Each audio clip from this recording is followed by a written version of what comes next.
All right, ladies and gentlemen, I want to start the lectures for today. We want to look at two-sample hypothesis. Two-sample hypothesis. Just a recapitulation of what we've been doing so far. We are supposed to look at two-sample hypothesis. There are quite a number of them, but just remember the steps in hypothesis testing first. The steps in hypothesis testing are very clear. Very clear. The first step is to formulate the null and alternative hypothesis. The second step is to compute the test statistic, compare it to the critical value, followed by computing the p-value and comparing it with the alpha, which is the level of significance.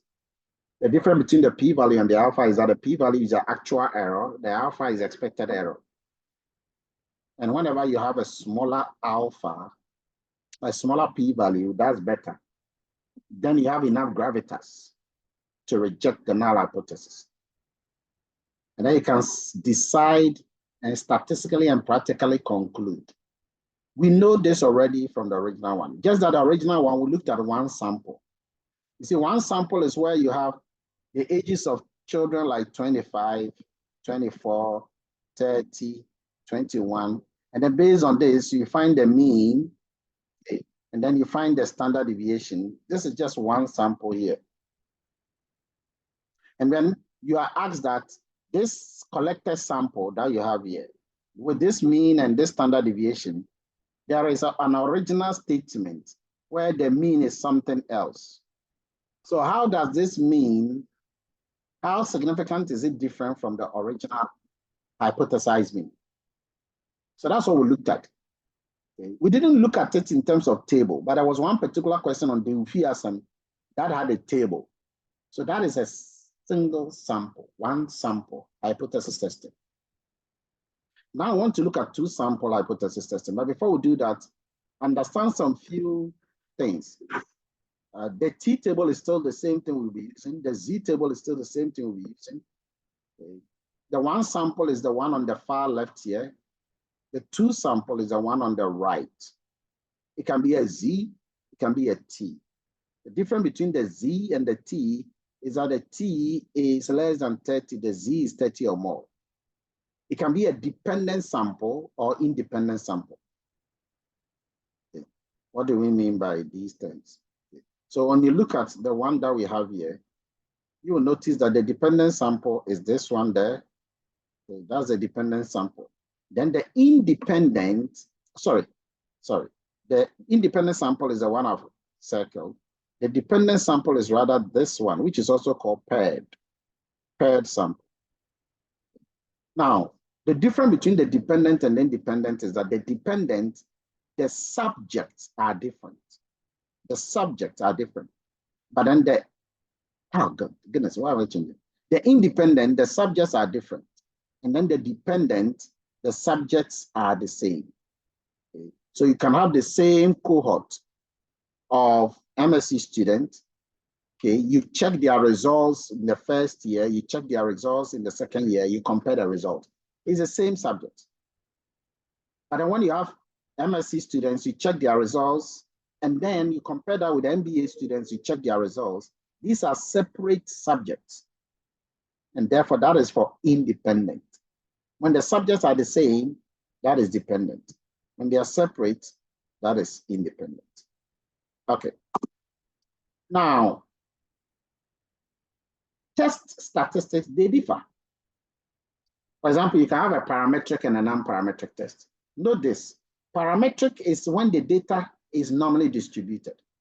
Non-parametric is when the data is skewed or not normally distributed. Take note of that.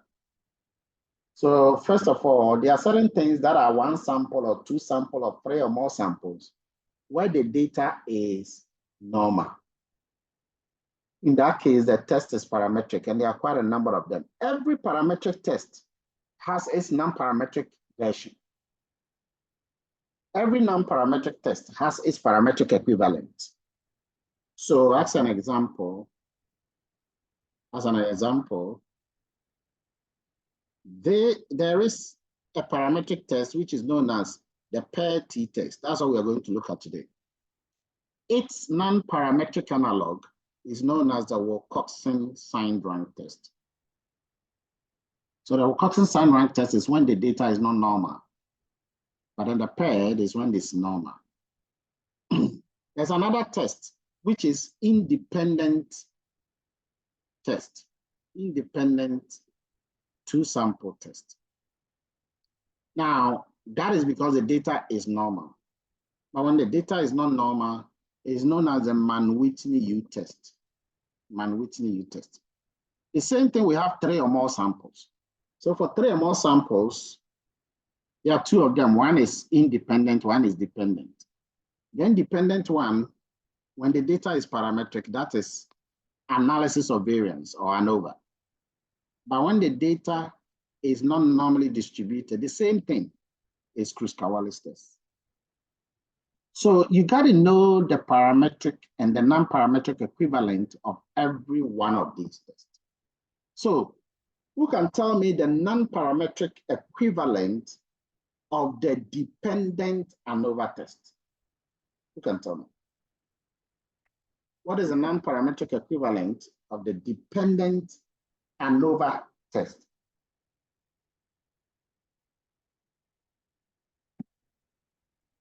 Who has cracked it? Yes, Priscilla. So I'm thinking it's the Friedman test. Exactly, it's a Friedman test. So that is a Friedman test.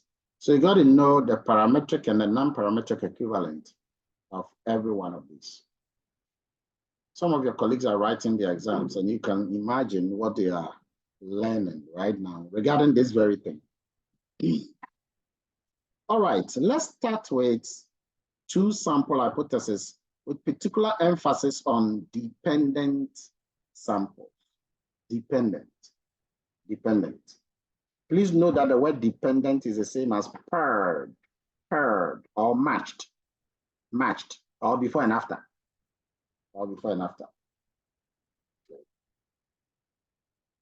So we want to test whether there's a difference. So you can use this test in many ways. Is there a significant difference in the results between the MDC and the MPP? Is there a significant difference in the return on asset between foreign and domestic banks? Another way of asking this is that, do MSc students outperform MBA students in the same exams? You want to test for the significant difference. You want to test which one outperforms the other. Okay. Is living in the UK better than living in the USA? So there are several ways, but the key point is that the samples are just 2. So there are several names of this dependent sample. I said they are also called paired or matched or related. Take note. Paired, matched, related. They are all the same thing. What you do is that you look at the differences between the values. And of course, the data has to be normally distributed. Paired. You can formulate the hypothesis in the same way as we did, but there's one thing you want to note. Because the samples are 2 different samples, the hypothesis should be changed to mu1 for the first sample. So when you're writing, you write mu1 for the first sample. And then you write mu2 for the second sample. Let me do this again because you're going to learn how to write an analysis. So suppose you want to write a hypothesis, mu1 for the first sample, then you write mu2 for the second sample. You write it again, mu1 again for the first sample, mu2 again for the second sample. You have to decide which one you want to make your first sample and which one to make your second sample. Now, it's not by force, but it's acceptable to use the first one as a first sample and then use the second one as a second sample. Okay. Now, once you've done this, you break the colon in front of each one of them. Then you go and read the question or the storyline. read the storyline, and look for the key word or the symbolic word. If it is at least, then the symbol, you know what to write. If it is at most, if it is not more than, not younger than, not above, then you know. Now, suppose I say that the sample in the sample one, members of the sample one outperform members of the sample two in terms of revenue. Members of the sample one outperform members of the sample two in terms of revenue. What symbol are you going to use? You can tell me. Members or the profit of sample one outperforms, well, when you say profit, then obviously, but let's say members of sample one outperform members of sample two. Ginny. You use the greater than symbol. Exactly, you use a greater than symbol. Now, when I say members of sample one outperform members of sample two in terms of cost, members of sample one outperform members of sample two in terms of cost. What do you do? What symbol is that?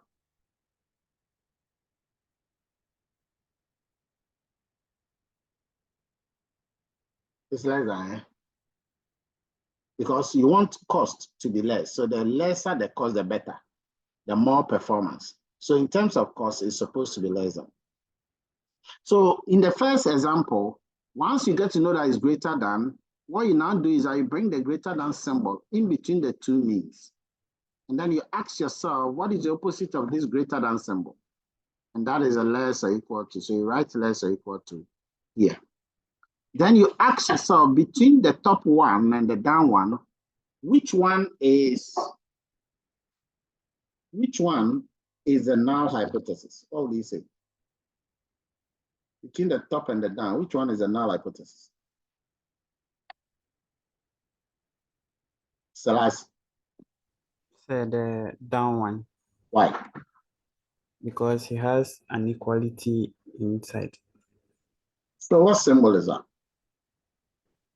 H subscript 0. Good.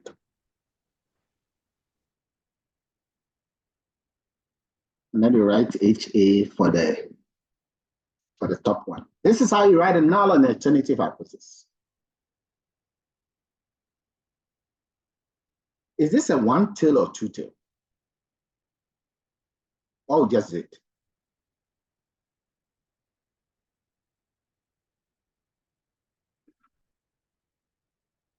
Yes, Johannes. Say one tail. Okay. So that's how you write a formulation, and that is how you execute it. Let's take a practical example. The steps in hypothesis testing require you to have some statistics, as we know. Please, I want you all to write this test statistic you see on your screen.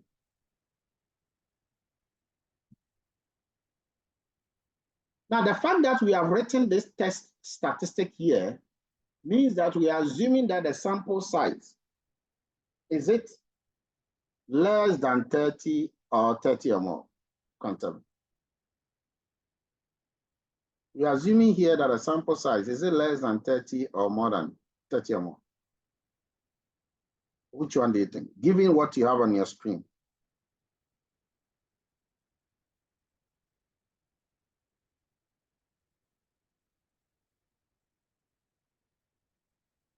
Oh, looking at the T, the fact that we are using T means we are dealing with what? Less than 30. Yeah. Okay. So you got to know this. Okay, this is crucial. This is crucial. Okay. I want to believe that you've all written this because you will need it very soon. If you have not written it, please, you need it. You need it now.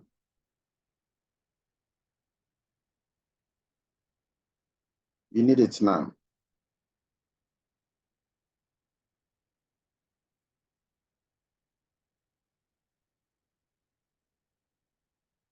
should I assume that you've all done it? Just 2 minutes. Okay. So let's look at the conclusion that we normally know of. Remember that you always reject the null hypothesis if the p-value is smaller than the level of significance. Remember also that you reject the null hypothesis if the test statistic, whether it's T or Z, is greater than the Koyeka value. And of course, once you reject the null hypothesis, then it means that there is a significant difference. Because remember, the null says that there is no significant difference. But once you reject it, then that means there is a significant effect. If you are looking at the effect of something on something, then it means that the effect is very significant. If you're looking at the impact of X on Y, then it means that there is a significant difference. Okay, let's take a practical example. So I have some story on the screen. We are going to use this to fully understand a hypothesis. Based on this, we will determine whether we use T or Z, and then we'll also answer some couple of questions. Please, I want someone to read it for us. Start the reading. Assume you send your salespeople to a customer service training workshop. Has the training made a difference in the number of complaints, assuming the data is not skewed? You collect the following data. Excellent. So first question I want to ask you is that the fact that it says that assuming the data is not skewed here means that we are going to be using what test? We are going to be using what test? Selassie. So I think the non-parametric text. Fantastic. Now, if the data was skewed, did you say non-parametric? It says the data is not skewed. Come on. Not skewed means that the data. Parametric. Okay, I just hope that you are not doing Lotto because I said that. So it means that you have to use a parametric test. Okay. Now, look at the sample. Are we going to use T or Z?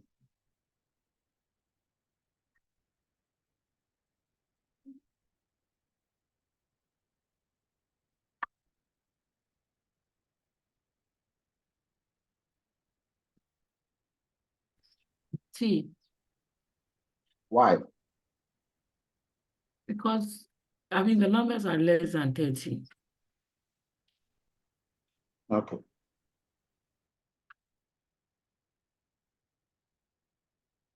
Numbers are less than 30.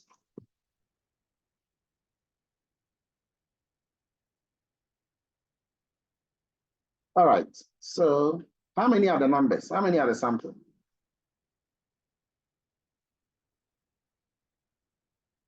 You said they are less than 30. How many are they? We have 6. Before, we have 6, 20. No. The sample. Rita. Oh, sorry. 5. 5. The sample is 5. You can see that there are salespersons who are just 5. Yeah. So you have observed that your salespersons are very, very not customer driven. So there have been a lot of complaints for each of those salespersons. The thing is this, you want to find out clearly what is the workshop, because you've decided to organize a workshop for them. And you want to know whether the workshop has been very significant in cutting down the number of complaints. So you took the complaints for each person before, and you also took the complaint for each person after. So when you look on the screen, for the first person was CB, the complaint before the workshop was 6. and the complaint after the workshop was that. For MO, the complaint before the workshop was 4, and the complaint after the workshop was 0. Your question you asked is whether the training made a difference in the number of complaints. Now, what does that sentence mean? Has the training made a difference in the number of complaints? What does that mean? What does that mean practically? Selassie? So I think it means the customer service training workshop has helped them to address some of the complaints issues. Okay. Who else has something else to say? Or the same thing? Okay. So that word difference here, what does that really mean?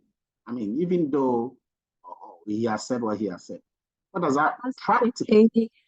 Has it made any impact? Has it made any impact on the customers, whether positive or negative? Are you sure the question is asking you to say whether positive or negative? That's my question. No. The question is asking if it has made any impact. I am adding the positive or negative, but when you look at the figures, then it's like it has made a forget about the positive figures for now. Forget about, I want us to get some. Do you think the question is asking you to check whether the thing has made a positive or a negative impact? That's my question. Philip? Yes. Yeah, asking if the number of complaints has reduced after the workshop. Is that a positive or negative? Which one? Positive. Exactly. I want you guys to just open up. Why would I want to do a workshop and find out whether the workshop is negative? That's the point. Why would I do that? I organize a workshop, then I want to check whether the workshop is negative.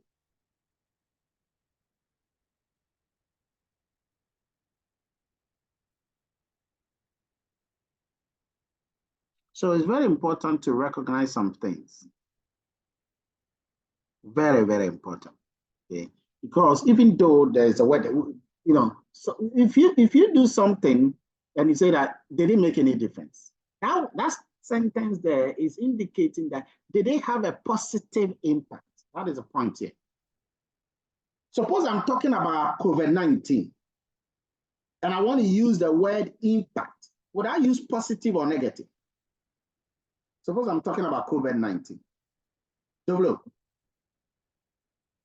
Yeah, I mean, I'm just, yeah, it could be positive, it could be negative, because if you are talking about the difference, it could go to the negative or it could go to the No, you positive. guys are thinking too statistical. I've just given you an example here.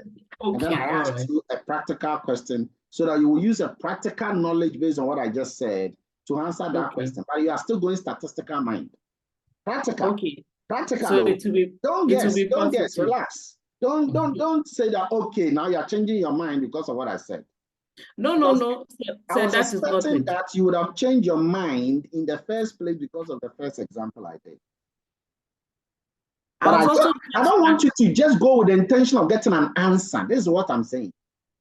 Because once your goal is, okay, if it's not this answer, then it must be this answer. That's what I'm saying it shouldn't be. Okay, so I'm just trying to explain myself, please. I know you said you're that. explaining yourself because of what I said, isn't it? No, sir. When you said it, when you said it's supposed to have a positive impact because you are not going to do something and then be expecting a negative. And I was also trying to say that it is possible that there could be a negative. It's not that I'm not going according to, I'm also just expressing myself that it is possible that it could be negative. Because you picked it from the word difference, isn't it? Yes. But I'm also saying that do not pick from the word difference, because if the word is what is guiding your thought process, that is not the case. We've done this thing before in the previous work, you know, where I did that multiple times, and I'm repeating it here because I can see that you guys are still confused about that. Like the moment you see the word difference, we all know what difference is. Difference is just is just something that is positive or negative. We know. But I'm saying that look at the context, contextualize the content. And your hand is up.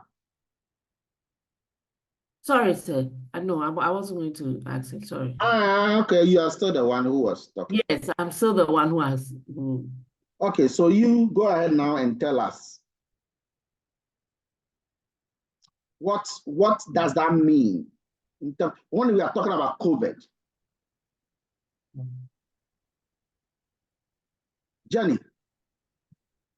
For COVID, we expect a negative outcome, because if it's positive, it means the number of those who would get the disease will be more, and we want lesser numbers.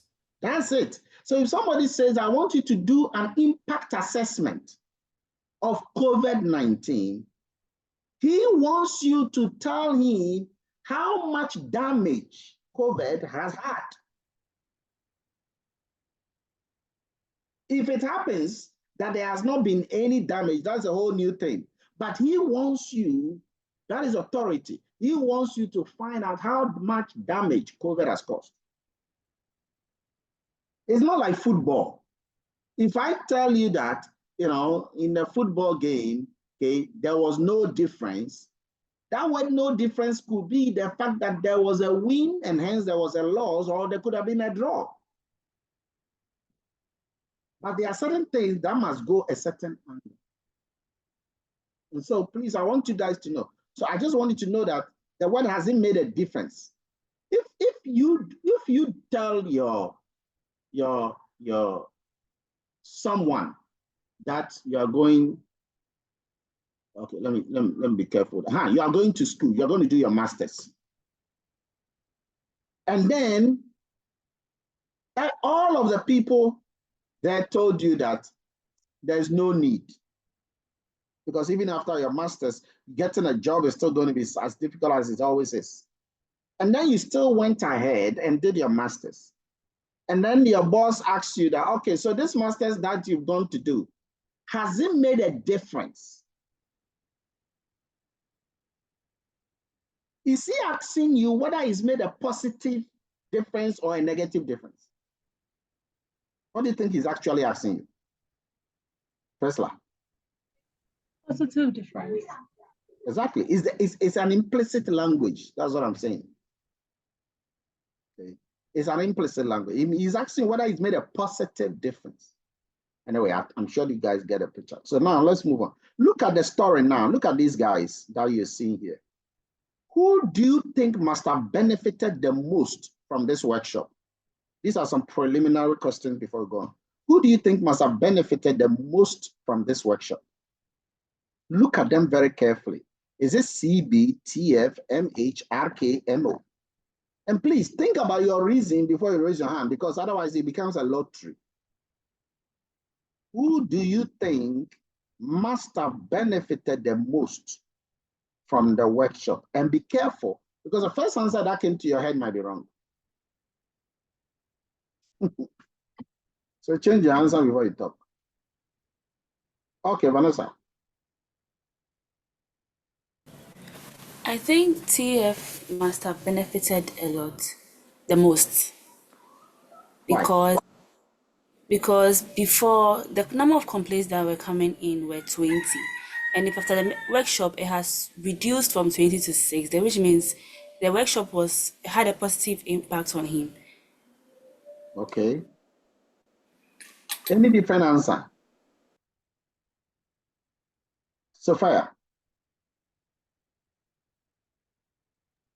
Please, I was thinking that it would be MO. Why?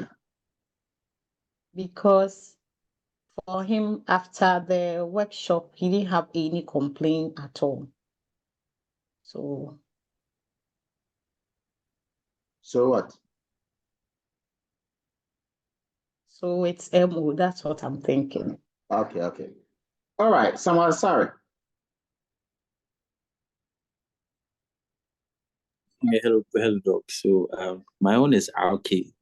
The reason why I'm choosing RK is because for you to maintain a level of consistency comes with a level of great determination. and attitude. So for him to maintain that consistency, that straight line of getting 0 back to back, I think it is okay. For me, it is okay. Thank you. Wow. Any other answer? I don't want a corroboration. I don't want to support. I support the one. No, unless you have a different answer. If you don't have a different answer, please lower your hand. Philip, you lower your hand. Okay. There is a different idea. Oh, okay. Yeah, so tell us. Yeah, so I was thinking maybe we should consider the numbers before as percentages, and then let's see after the workshop. You should have done that, your consideration and your percentaging. Not me. Not me. I'm not the one going to do your. Everybody said it based on their own calculations. Okay, so let me tell you why RK cannot be part of this answer, because RK should not even have gone for the workshop. RK should not have gone for the workshop. When you have 0 complaints, why are you going for the workshop? The purpose of the workshop is the purpose of the workshop. So RK should not have gone for the workshop. But maybe RK is being put there, you know, as a kind of a placebo to see what will happen. That's why we just, you know, leave it as it is. That doesn't mean that RK benefited at all. Now, between TF and MO, even though MO has reduced its number of complaints, the quantity of the complaints was just 4. So after all, if it gets to 0, it doesn't make any significant difference, okay? Because, you see, it's about how you got to push to get to that 0. How you got to push to get to that 0. That leaves us with TF. But there's a snag here. In order to conclude about CF, I want to ask you a question. For every 1 number of complaint reduction that MO will have, how many more complaint reduction would TF have? Answer me after thinking. For every 1 complaint reduction that MO will have, how many more complaint reduction will TF have? Raise your hand and tell me. The moment you know that you are guessing, then please don't raise your hand. So by the way, for your information, TF is the one who benefited the most from the workshop. Okay, because you can see the fact that a lot of complaints have been reduced. But for every 1 complaint reduction that MO will have, how many more complaint reduction will TF have?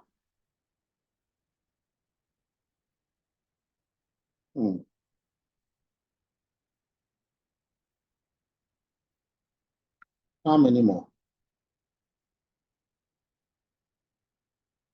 Johnny? At least 3. Oh, you haven't spoken. 3. Aisha is 3. No, it's not 3. Priscilla? So 5. Okay, it's not 5. Hey. 3.5. 3.5. Is it the same person who said 5 and I also said 3.5? Are you the same person or No, you please. No, it's different. Different person? So who is talking that Yeah. I didn't see the name? I didn't see the hand raised. I didn't see the name. Who is talking? Raise your hand.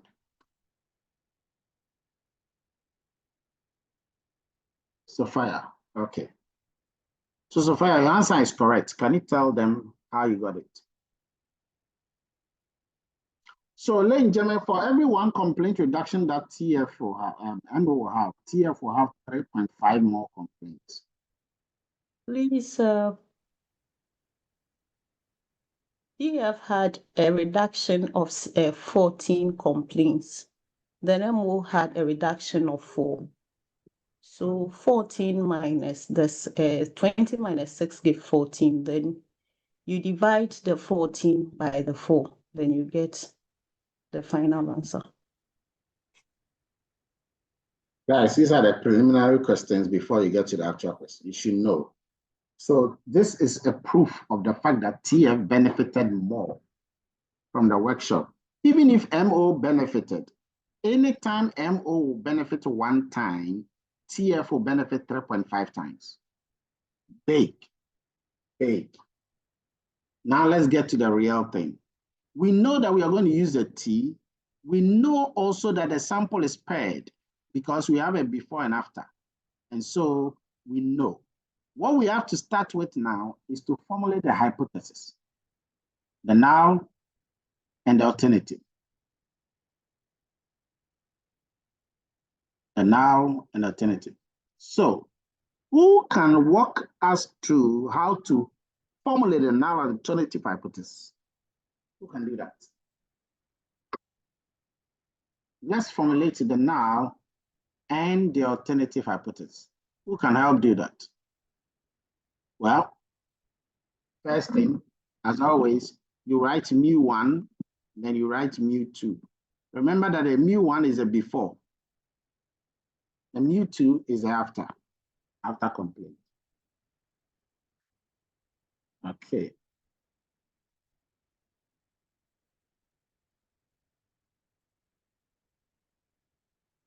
Now, you do the same thing, mu1 and mu2. mu1 and mu2. Then you bring a colon in front of each one of them. And then you bring a symbol. What symbol are we going to introduce? What symbol?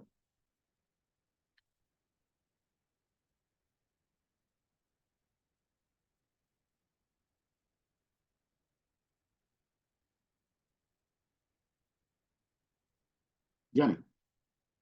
Less than or equal to.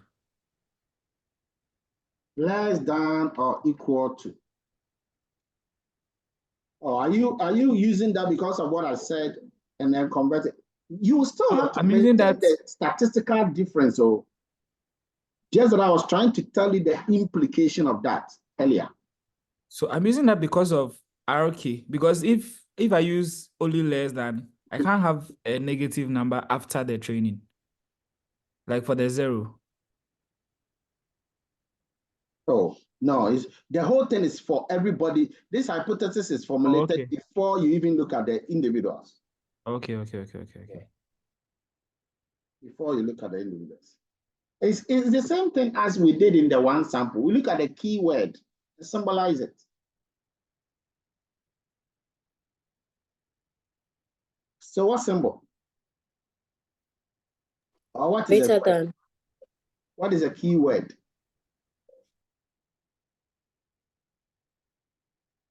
What is a keyword, first of all? Salas. So the keyword is difference. What symbol is that? Not equal to. So that's why you document here, not equal to. The opposite being equal to. Therefore, the top one is the alternative, and the down one is a null. Is this a 1-tail or 2-tail? 2-tail, sir. Good. So you write 2-tail.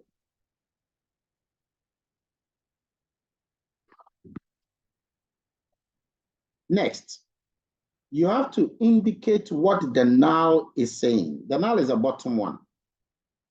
What is it saying? Principally, the null is saying that there's no difference. No difference in what? There is no difference in the number of complaints before and the number of complaints after. Now, guess what, guys? If you tell me that my goal to do this workshop is to prove that the workshop is a big deal, and the null is saying that there is no difference, then implicatively. Okay, this implies that the null is actually saying that the workshop is bogus. Do you guys understand that? So the null is actually saying that the workshop is bogus. The alternative is saying that there is a difference. And we've already established that this difference is dealing with a positive outcome.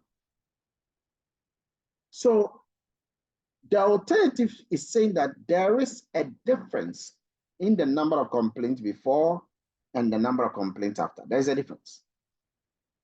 There's a difference. However, it also implies that the workshop is what? Is effective. So these points are points you got to note them down before you go to the practical section of your work. There is a difference. So this is how you formulate the null. This is 5 marks, so it's very important you learn how to formulate. The next step in hypothesis testing, after formulating the null and alternative hypothesis, is to calculate your test statistic. And as you can see, ladies and gentlemen, on the screen, the test statistic is what you have on the screen. It's a whole complex formula. But in order to appreciate the test statistic, you need to create a mini table. The first table you got to create is a very small table. Is to have a column. The first column, call it D. What does the D stand for?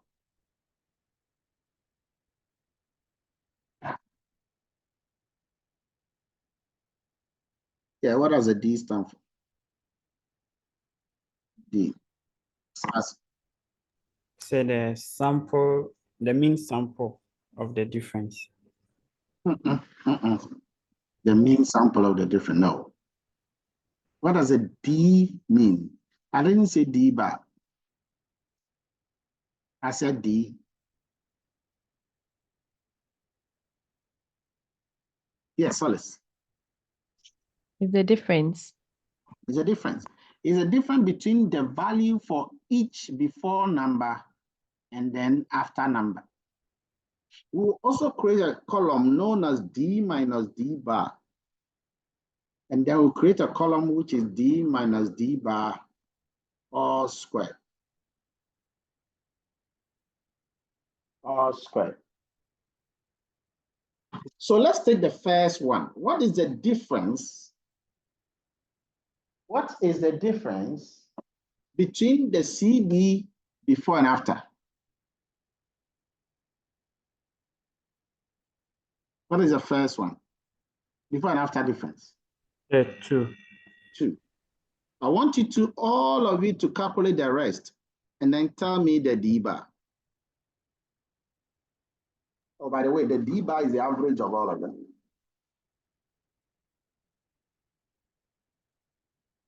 The D bar is the average. So find the difference for each and then tell me the D bar.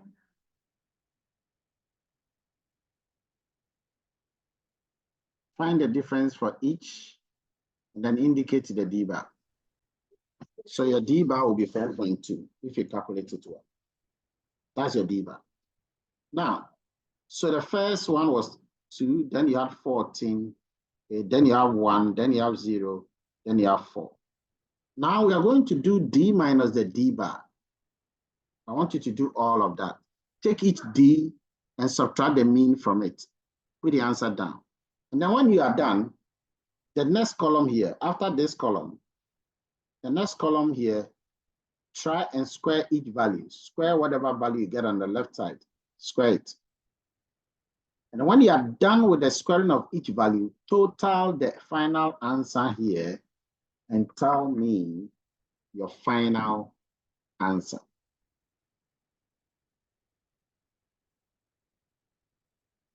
Total the final answer. And tell me, in fact, that will be the value which is inside the summation symbol that you have here.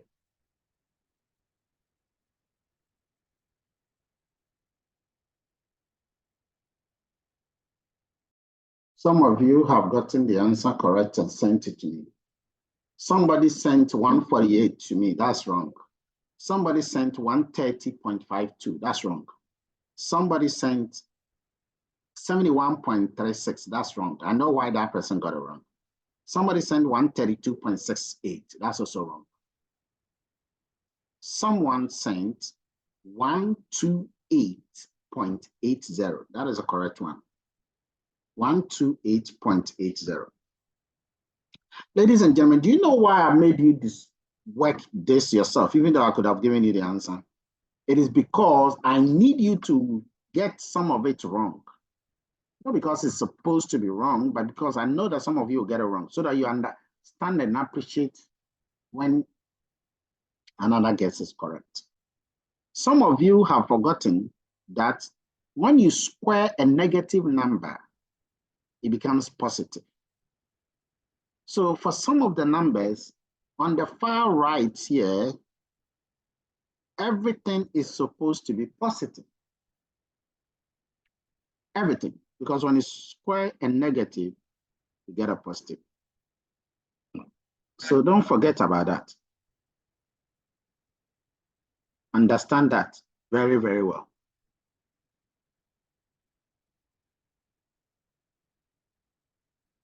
Understand that. All right. So now let's go back to the formula. Okay. The formula says that, and this is a part that I'm interested in. The formula said, the T statistic says that take the difference and divide the difference by the standard deviation, which happens to be divided by the square root of the sample size. So what is important is that standard deviation. So we pull out the standard deviation here. The standard deviation is given by summations di, that is the difference minus the d bar all squared, okay, all divided by n minus 1, and then you take the square root of that. The top part, the numerator part here, that is the 128 we have. Therefore, the standard deviation is going to be the square root of 128 divided by n. N is the sample size, which is 5 minus 1. I want you to find this answer. And I come and substitute it back into the standard deviation divided by the square root of n and find the T statistic here. The one on the top is the mean difference, which we already know here. Do that and find the test statistic, the T, and let me know. Some of the answers I'm getting are correct. Some are not correct. I'm getting 0.337. Honestly, I don't know how some are getting that, but majority of the time, I'm getting 3.94. Wow. When you work this thing well, when you take your time and you work it well, and you look at it well, and you work it well, you're not going to get those answers. The answer you're going to get is 1.66. That's what you're going to get. 1.66. Okay. So please, for those of you, because we already know the value of the B bar, and we know the value of the standard deviation. So it's just a matter of substituting, you know. So you take your calculator. Let me call this. The T is going to be the D bar, which is 4.2, divided by 5.67, and then divided by 5.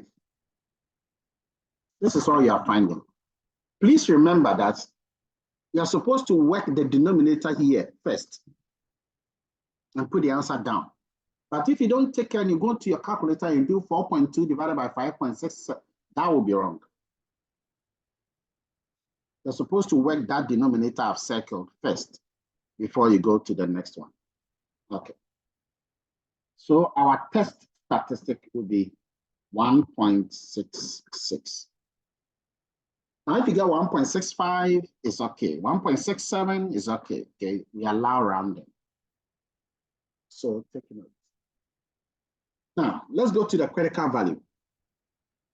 If you guys could remember, the critical value is always under the T below 30. It's supposed to be T subscript alpha, comma, n minus 1. And that n minus 1 is the degrees of freedom. So it's actually T subscript alpha and then the degrees of freedom. The degrees of freedom is n minus 1. Alpha was not given. Therefore, alpha is equal to what value? Who can tell us? Alpha was not given. Alpha 0.05. 0.05. And then we know that the sample size is 5. Therefore, the degrees of freedom is 4. So we have to go to the table. Have to go to the T table. So let's quickly go to the T table and go and see what we have here. And by the way, you should have your T table because I've given it to you. This is a T table. We are going to look for a degrees of freedom, which is 4. Which tail are we dealing with? You always remember the tail. 1 tail or 2 tail? 2 tails, sir. Good. And we are looking for 2 tails 0.05. Who can tell me the value?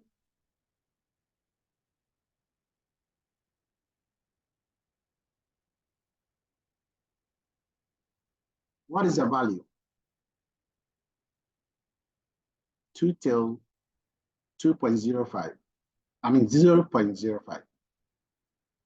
We are matching that against the degrees of freedom of 4. Priscilla. So 2.776. All right. That's an excellent answer. So this is a 0.05 and this is a 4. So the two of them will meet here at 2.776. So on the basis of this, we can conclude that our T critical or a critical value here is 2.776. Okay, and this is what you see up here, 2.776. Our test statistic is 1.66. Whether it's negative or positive doesn't matter because we are dealing with a normally distributed sample where the left side is a mirror image of the right side. Now, before we come to the conclusion, we can even go and find the alpha and the p-value. Who can remind us what we use to find the p-value? As for the alpha, we know that is 0.05 already. Who can remind us what do we use to find the p-value?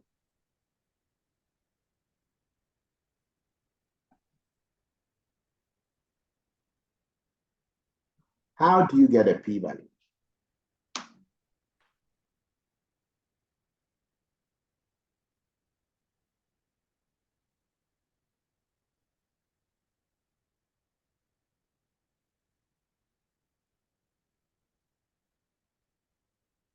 Yes, Ajwa.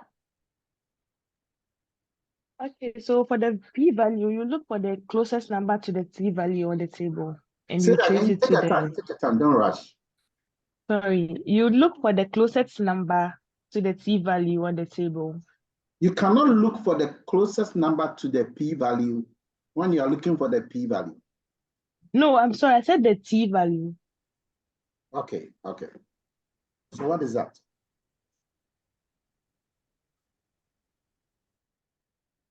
What is that number?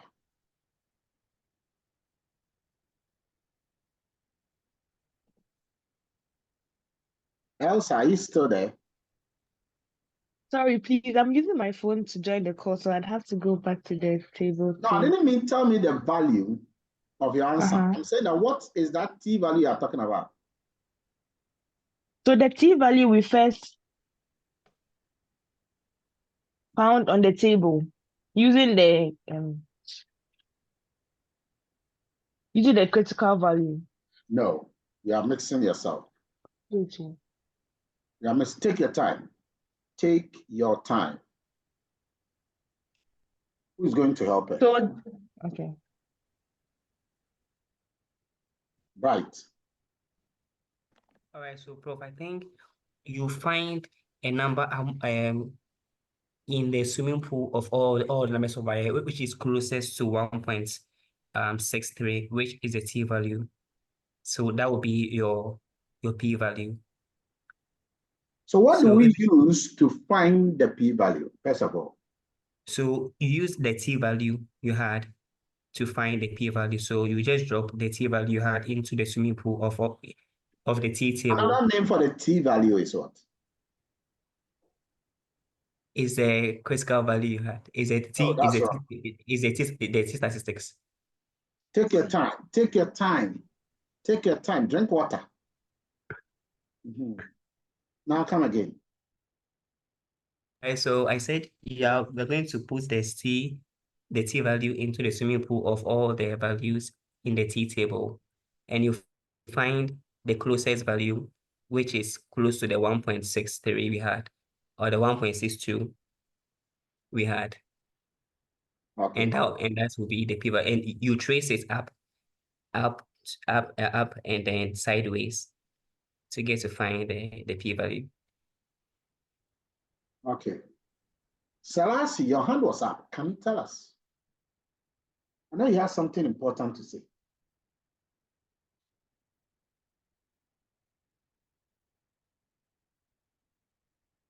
No?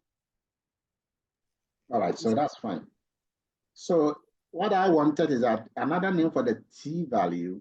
That was the test statistics. Okay. All I needed you guys was to mention the word test, because it's not always going to be t. It can be z. And when it is z, it could be a bit stretched. So you have to know that it's test statistic. Okay, in our case, the test statistic here is 1.66. So you go look for the number closest to that 1.66. And it is down there somewhere, isn't it? It's down there. In fact, it's 1.6. It's down there. If you check, if you use my table, you might not get it. But you should use your own table. And it's down there, it's below, down there somewhere. And if you do that, you are going to get a value of 1.660. And that will be on this vertical lane. So you keep climbing up.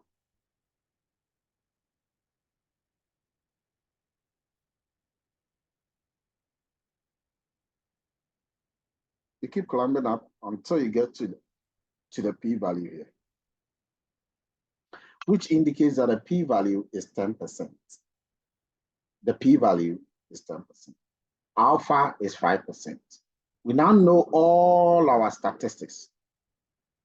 We know that a test statistic is equal to 1.66. We also know that the critical value is 2.776. That's here. And now we've been able to find that the p-value is 5%. What is going to be the conclusion? Who can give us a very nice conclusion? A decision and a conclusion.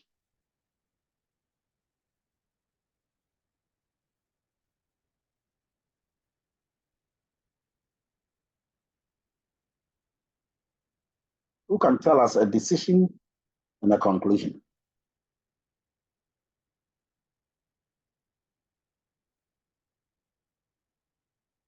A decision.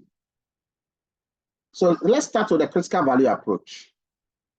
Since the test statistic of 1.66 here in absolute terms, is less than the critical value of 2.776, we cannot reject the null hypothesis. We can't. Remember, the null hypothesis said that there is no difference. That's what it says. There is no difference. Oh, what did it say? Yeah. There is no difference in the number of complaints before and then the number of complaints after. We cannot reject that. Which means that the null hypothesis is actually saying that the workshop is useless. And we cannot reject that. Which means that we are concluding that the workshop is truly what? Useless. That's what it means. The null hypothesis cannot be rejected. Okay. And the p-value approach, the p-value said, since the p-value, which is 10%, is more than the level of significance, which is 5%, then at a 5% level of significance, again, we fail to reject the null hypothesis because you have made so much mistakes, so many errors by virtue of the p-value that you cannot reject the null hypothesis. Your mistakes are more than the expected. And so, because you cannot reject it, you can now conclude based on both the critical value approach and the p-value approach, can now conclude that the workshop is indeed bogus workshop. Okay. In other words, again, there is no difference in the number of complaints before and the number of complaints after. Guys, I have a question for you. Do you realize that from hindsight, it looked like the workshop was good, looking at the complaints? Did you see that? Yes. So what do you think might be causing us to conclude that the workshop is still not good?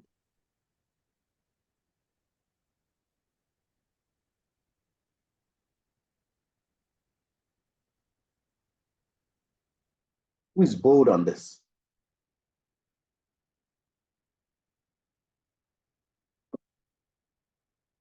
Why do you think that we are still concluding that the workshop the workshop is still not good, even though it appears to be good? Philip? So I think it's because of RH.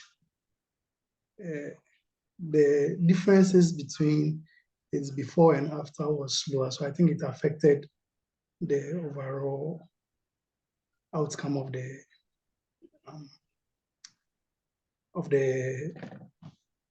whole thing that we did. Yeah. Okay. See the table. Right. Please, I need a hand to be raised. Let's go to Ebenezer. Prof, I think it's probably the expected error, because I believe we had a high level of expectation, and despite the fact that we were able to make definitely we could have made some errors, but if we could have adjusted the error expectation to about, let's say 11 or some around 15%, we would have said that we would have accepted the hypothesis, or sorry, rejected the hypothesis. So you are forcing the error to be high so that you be free. That's all you are saying. Yeah, I'm thinking of that. Okay. Who else?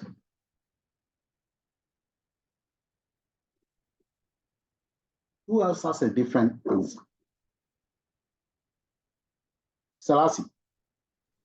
So to my opinion, looking at your table, I think if there was significant difference in the training, then there shouldn't be complaint coming up at all. Okay, so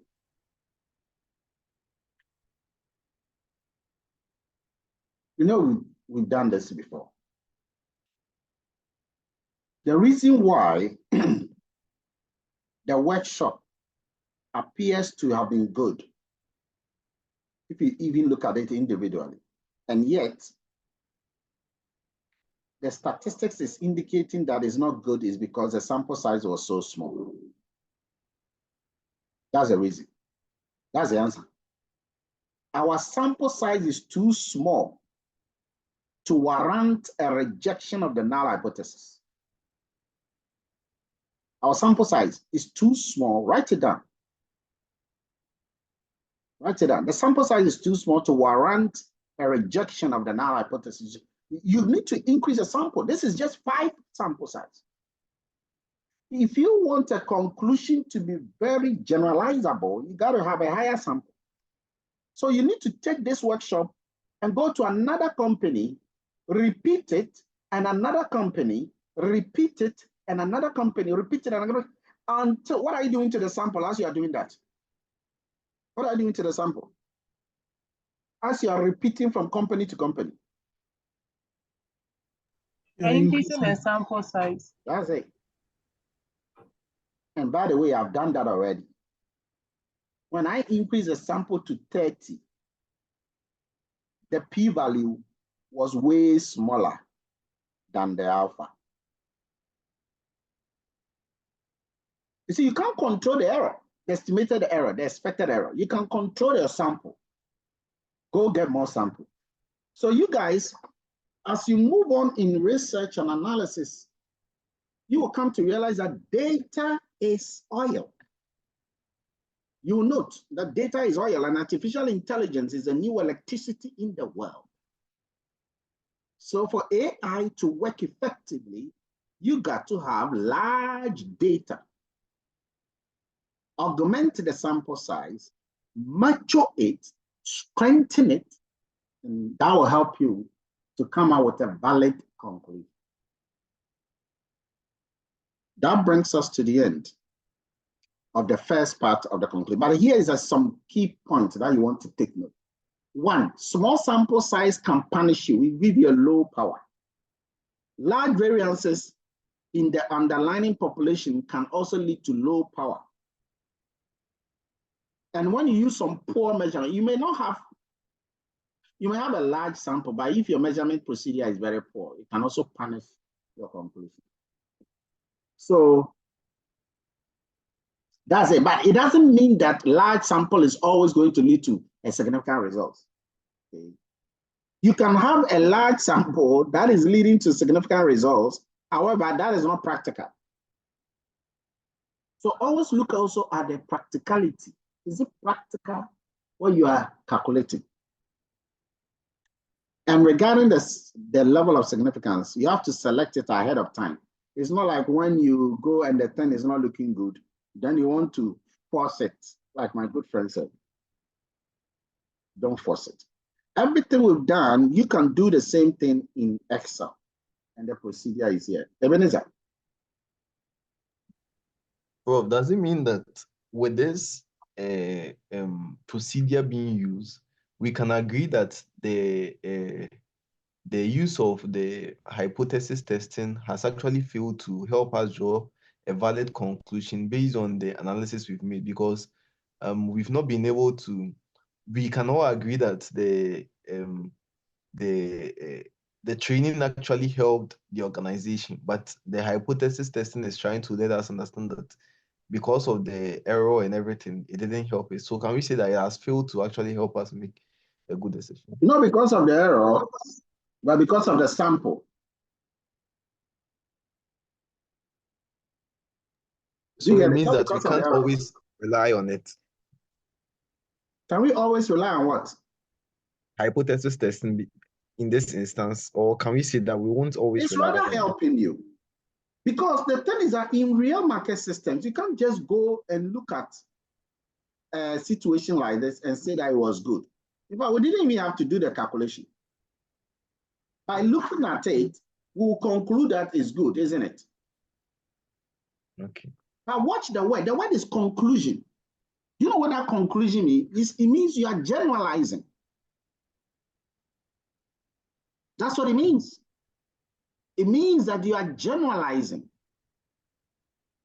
you are generalizing that this workshop, if this workshop was a consultancy, just using this example alone, you are going to tell your colleague in another company that they should engage them, isn't it?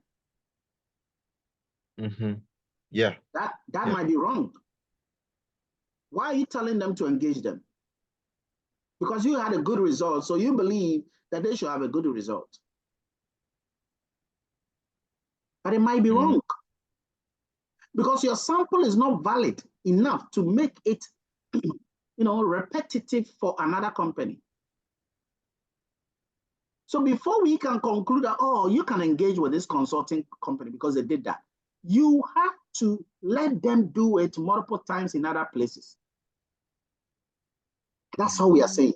The statistic is rather helping you to know that you cannot make conclusion based on, minor information. And this is very important. Again, it's like that in court cases.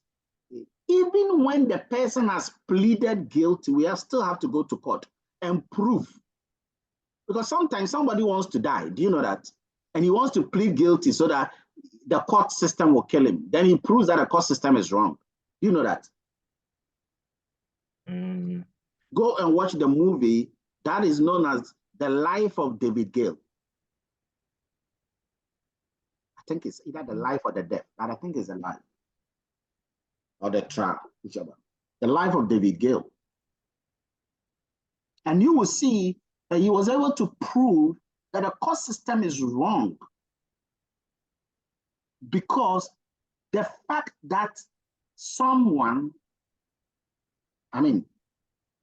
differently, but the fact that somebody confesses to a crime doesn't mean that he committed a crime. Prof, can we also see that, considering what you have said now, can we also see that it can actually work for a small sample and it cannot work for a large sample, because there can be instances that is why a small sample cannot be generalized. That's okay. That's okay. And a large sample can be generalized. Oh, yeah. Once you repeat the sample, what you are doing is that you are making it stronger, buoyant, reliable. You are increasing the validity of the conclusion. You can only conclude for your company. It doesn't mean that it's conclusive for other companies. Okay. But as long as you increase the sample, you do this thing in another company, in another company, in another company, in another company, in another company, in another company, and you are getting that same result. Now there is belief. It's generalizable. And Prof, and with generalization, if I would get it right here, or I would agree a little more and understand better, with generalization, meaning that you are speaking out of majority, right? Yes. Okay, not entirely that it is 100% right. True. Okay, thank you. Frederica.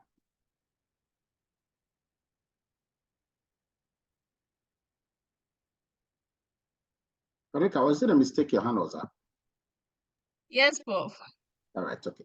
So, ladies and gentlemen, that is very important to recognize, okay? Next time, we are going to look further at 3 or more samples before we get into vectors and matrices, and then we get into regression basics. Very good. That brings us to the end of the entire caboodle for today.